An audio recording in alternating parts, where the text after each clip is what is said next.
una vida más. Escucha lo que dice Marcos capítulo 5, versículos 19 al 20. Jesús le dijo: vete a tu casa y vete a los tuyos y cuéntales cuán grandes cosas ha hecho el Señor contigo y cómo ha tenido misericordia de ti. Obra de misericordia, y Dios ha hecho grandes cosas y hay una comisión para ir y hablar de las grandes cosas que Dios ha hecho con esta persona. Y dice que se fue y comenzó a publicar en Decápolis cuán grandes cosas había hecho Jesús con él, y todos se maravillaban. Era un ministerio de predicación pública, un ministerio que provocaba la maravilla de todos, un ministerio de 10 ciudades. Y es ahí que quiero comenzar. Un hombre impactando a 10 ciudades. Un hombre que entendió que con tener un verdadero, radical y transformador encuentro con Cristo, lo menos que podía hacer era alcanzar a 10 ciudades con una palabra que provocaba la maravilla de todos. Y si tú solamente inicias la historia hablando de esto, de un ministerio de 10 ciudades, de Decápolis, es lo que significa la conjugación Decápolis. Deca en griego significa 10, polis significa ciudad. Una región compuesta por 10 ciudades impactada por un solo hombre. Y el valor de uno no lo quiero usar en esta hora para enfatizar cuánto uno puede llegar, sino ir tras bastidores, ir detrás de la historia, porque este que está alcanzando ahora a 10 ciudades, una vez Jesús hizo una aventura ministerial para alcanzar solamente a uno. Te saluda el doctor Gilberto Medina. Mi esposa Maritza y yo te enviamos un cordial saludo y agradecemos esta oportunidad de poder estar contigo hoy. Honramos y celebramos la vida de los pastores Maldonados, nuestros pastores José y Nancy Maldonado y la hermosa familia de Capilla. Una vida más.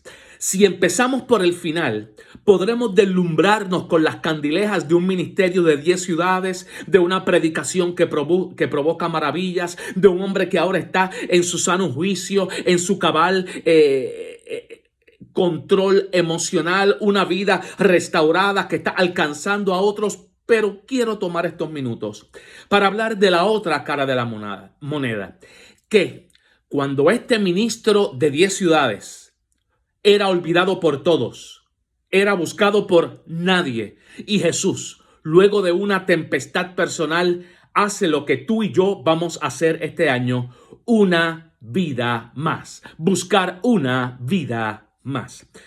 El texto de referencia es Marcos capítulo 5 y quiero leerlo por los próximos minutos. Pero antes de leerlo, sencillamente quiero llevarte al contexto previo donde este texto ocurre. En Marcos capítulo 4, al final del capítulo, dice que Jesús, luego de estar cansado de ministrar, toma la barca y decide ir a el otro lado del lago, el lago de Genesaret. Y en medio de la travesía, una tormenta se desata. Sus discípulos, estremecidos y confundidos, no pueden con ella. Lo despiertan porque Jesús, en medio de la tempestad, quedó dormido. Él se levanta de una palabra, los vientos se calman, el agua se tranquiliza, y en medio de esa tempestad personal que tuvo que calmar Jesús, es que ocurre este texto que se me ocurre titular: una vida más. ¿Y por qué comienzo en esta introducción? Porque a veces estamos esperando que las situaciones sean perfectas. A veces estamos esperando no tener problemas, estar en un estado de salud perfecto, estar en una condición financiera tranquila y abundante, sin problemas familiares, con estabilidad conyugal, con prosperidad financiera. Estamos buscando estar en una temporada donde todo está saliendo bien, para que entonces nos creemos la mentira de pensar que solamente entonces nuestro ministerio será fructífero. En esta hora yo quiero hablarte a ti que formas parte de nuestra familia y estás pasando por una temporada de estremecimiento y de tormenta.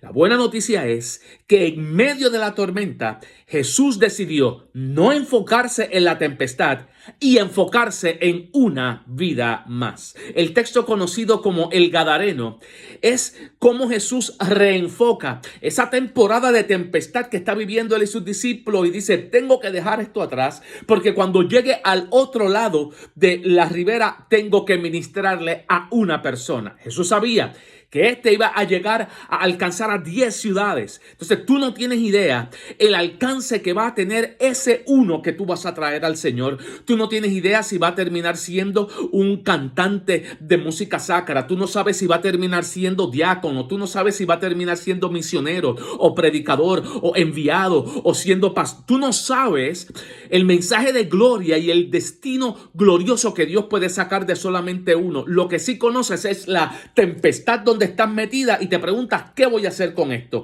El temporal que estás pasando y te estás preguntando, ¿qué voy a hacer con esta situación? Si seguimos el ejemplo de Jesús, Jesús dice, pasando un temporal tengo que alcanzar a una vida más.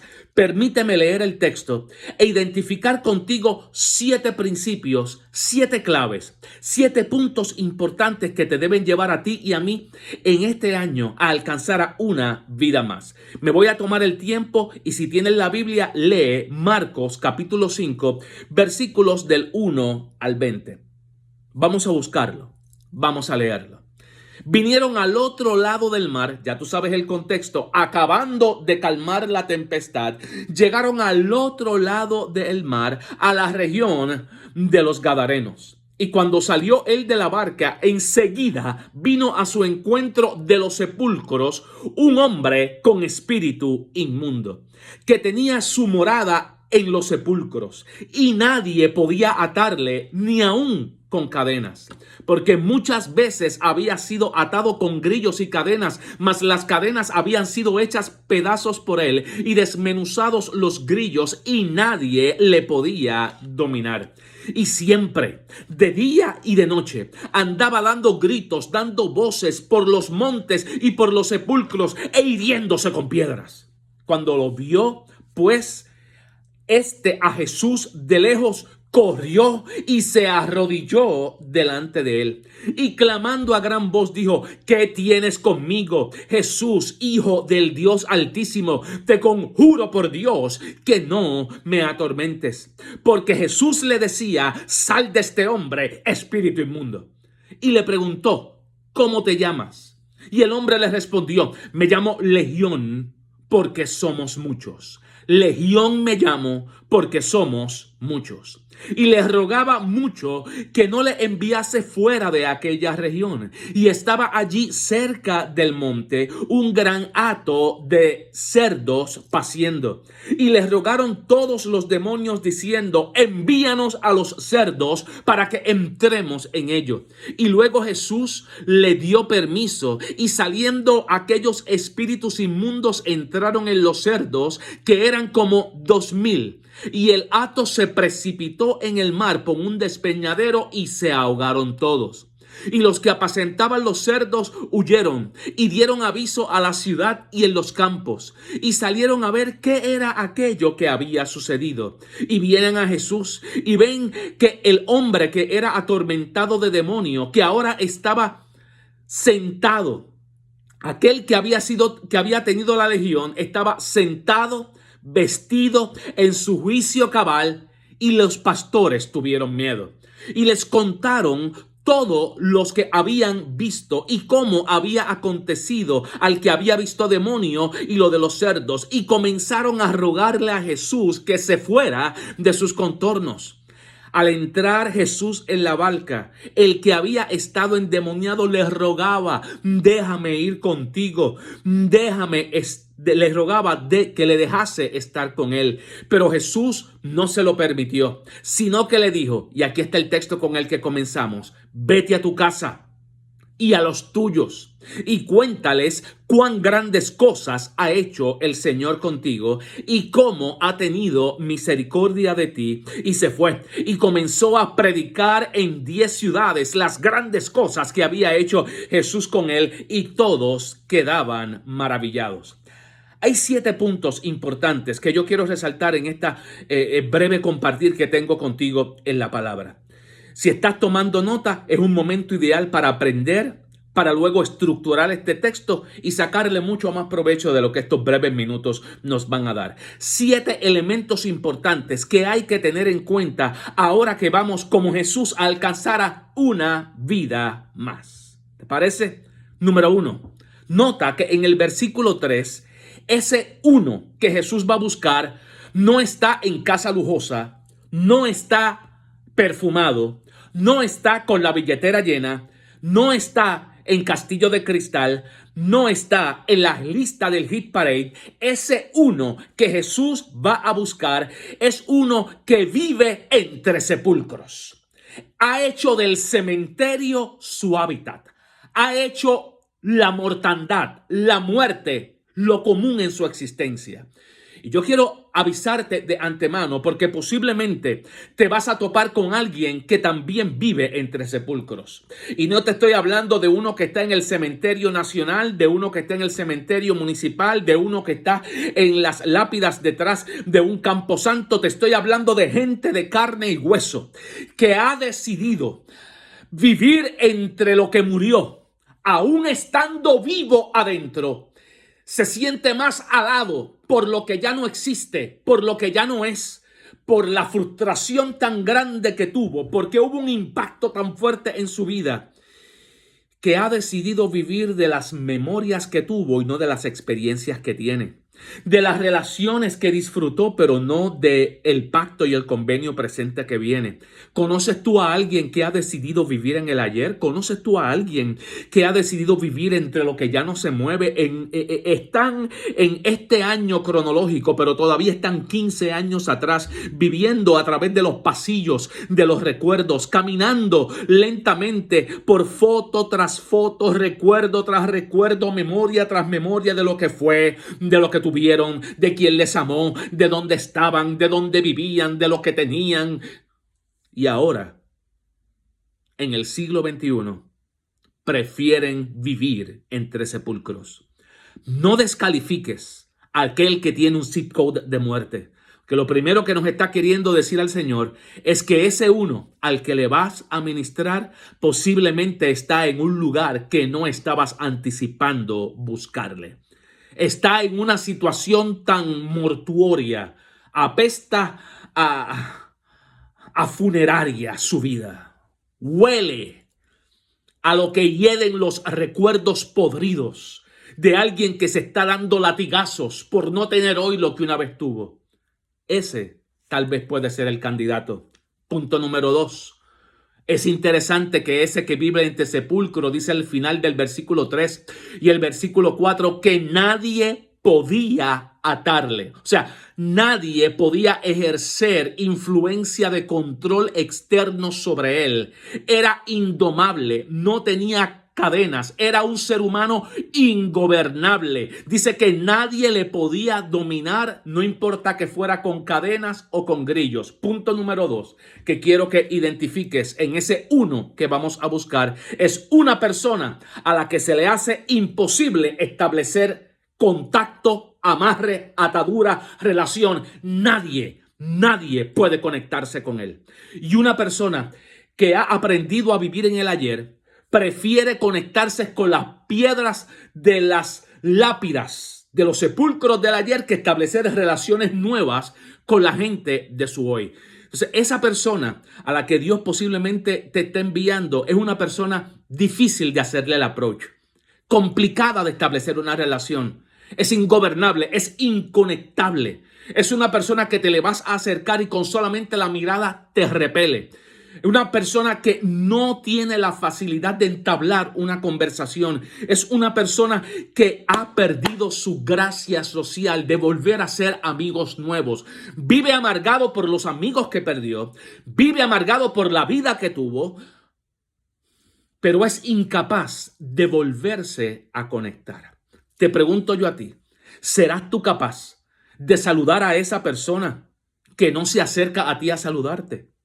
¿Serás tú capaz de regalarle una sonrisa a aquel que te está mirando con seriedad? ¿Serás tú capaz de intentar una segunda vez decirle un Dios te bendiga, un saludo vecino, un cómo estás hoy, un feliz año nuevo a alguien que con solamente acercarte te está dando todas las señales y toda la energía de que no te me pegues. Posiblemente ese sea tu uno y posiblemente ese termine impactando 10 ciudades. Pero este segundo punto es importante. El que no pueda conectarse no quiere decir que no es candidato a salvación. El que no pueda establecer relaciones, como este punto 2 nos indica, no quiere decir que no va a venir de rodillas cuando identifique el poder del Espíritu Santo que radica en ti. Un candidato poco probable, pero posiblemente sea el que te toque. Punto número 3. En el versículo 5 de Marcos 5 nos dice que de día y de noche, el texto dice siempre, de día y de noche, gritaba por los montes y por los sepulcros. Esta persona perdió su capacidad de conversar y lo único que hace es gritar de día y de noche.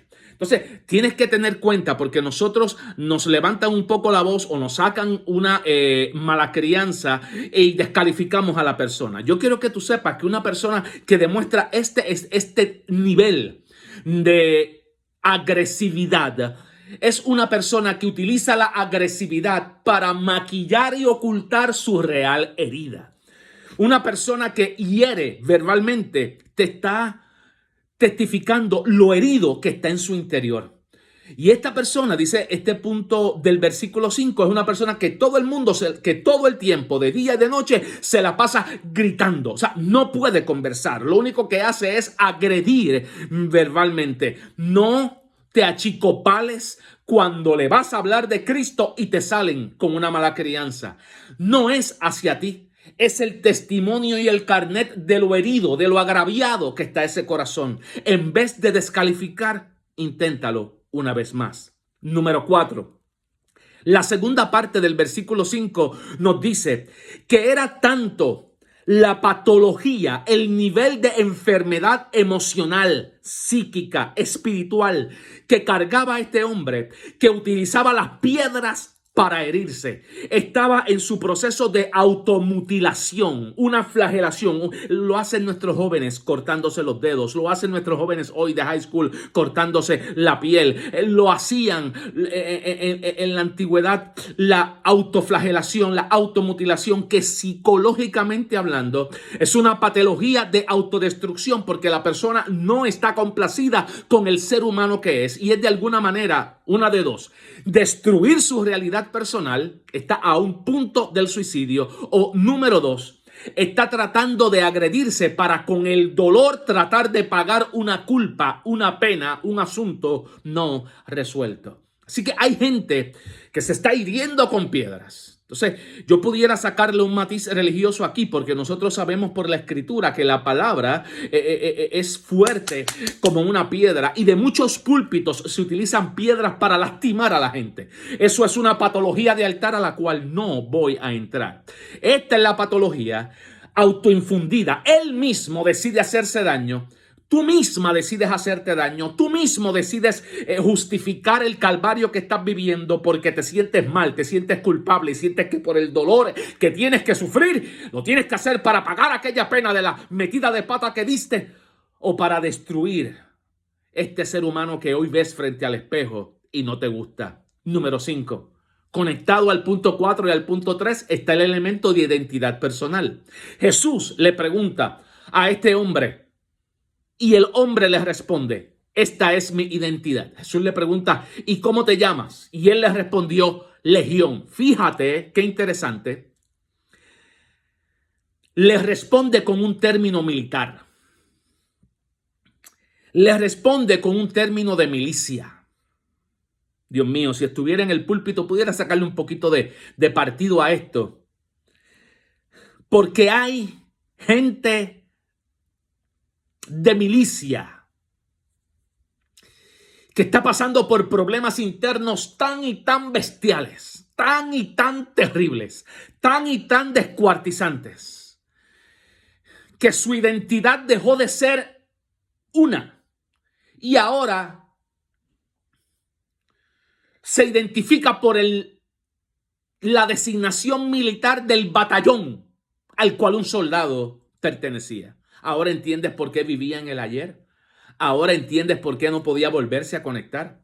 Ahora entiendes por qué podría sentirse solo. Ahora entiendes. El tipo se llamaba Legión porque había perdido su identidad personal, tratando de controlar la guerra interna que él llevaba. Y porque el tiempo nos ha avanzado, no voy a elaborar mucho más.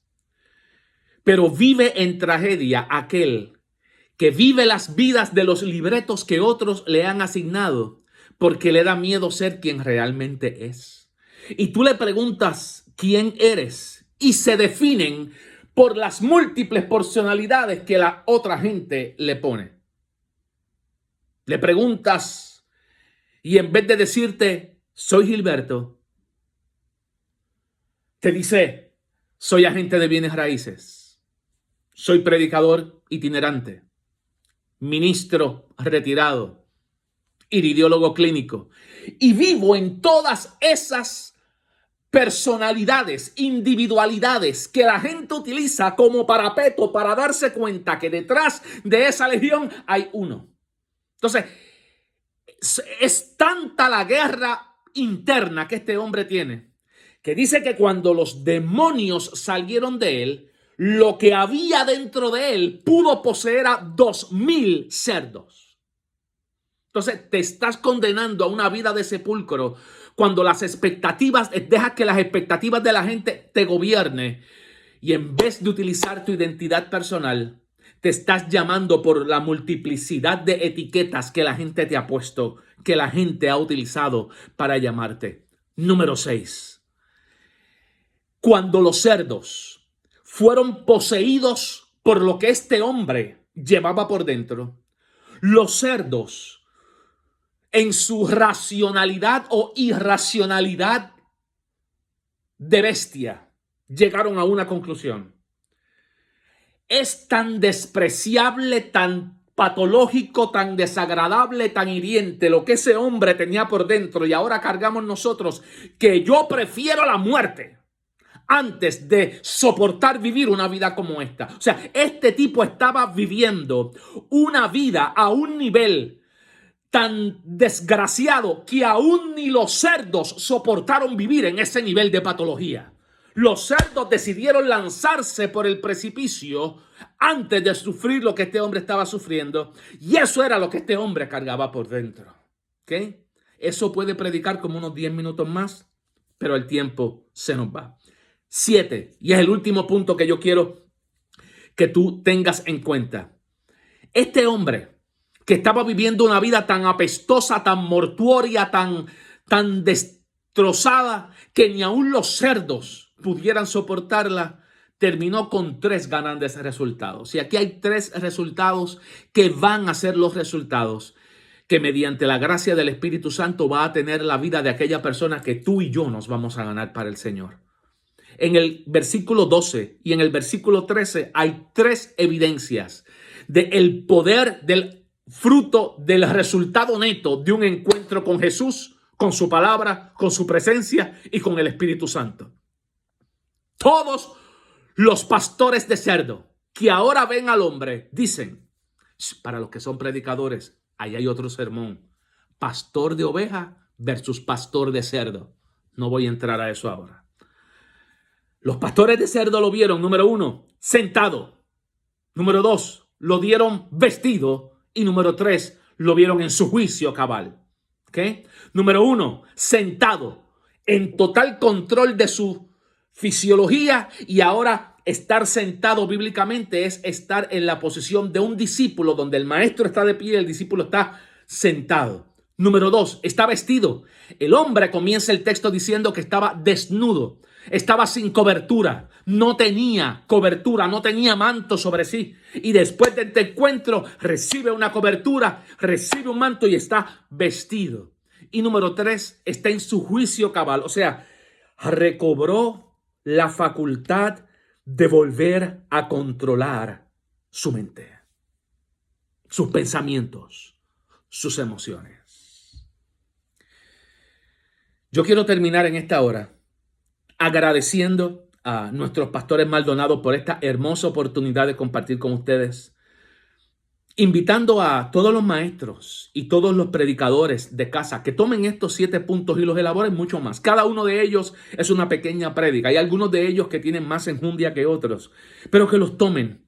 Y para todos los hijos de la casa, para todos los miembros de capilla, sea Marcos 5 una exhortación que Jesús te da. No tienes idea de ese uno que tú puedes alcanzar saliendo de tu tormenta personal. Aun cuando tienes 7 características desastrosas, pueden ser transformadas por el poder del Espíritu Santo para que la persona esté sentada, comience a ser discípulo, esté vestida, comience a tener cobertura nueva. Y número 3, recobre su juicio cabal y vuelva a estar en su pleno juicio, vuelva a recobrar la mente de Cristo. Yo soy el doctor Gilberto Medina, que te exhorto para que lo hagas este año. Hagamos que no haya un asiento vacío en casa si cada uno de nosotros buscamos una vida más. Doctor Gilberto Medina se despide de ti hasta que nos volvamos a ver en casa. Y recuerda, este es el año Una Vida Más.